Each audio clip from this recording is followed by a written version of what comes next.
فأنت له تصدى وما عليك ألا يزكى.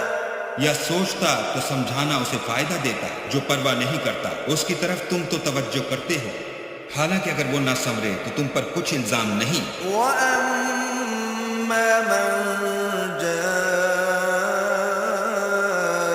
يَسْعَىٰ وَهُوَ يَخْشَىٰ فَأَنتَ عَنْهُ تَلَهَّىٰ كَلَّا إِنَّهَا تَذْكِرَةٌ. اور جو تمہارے پاس دوڑتا ہوا آیا اور اللہ سے ڈرتا ہے اس سے تم بے رخی کرتے ہو. دیکھو یہ قرآن نصیحت ہے. فَمَن شَاءَ ذَكَرَهُ فِي صُحُفٍ مُّكَرَّمَةٍ مَّرْفُوعَةٍ مُّطَهَّرَةٍ بِأَيْدِي سَفَرَةٍ. بس جو چاہے اسے یاد رکھے، قابل ادب ورقوں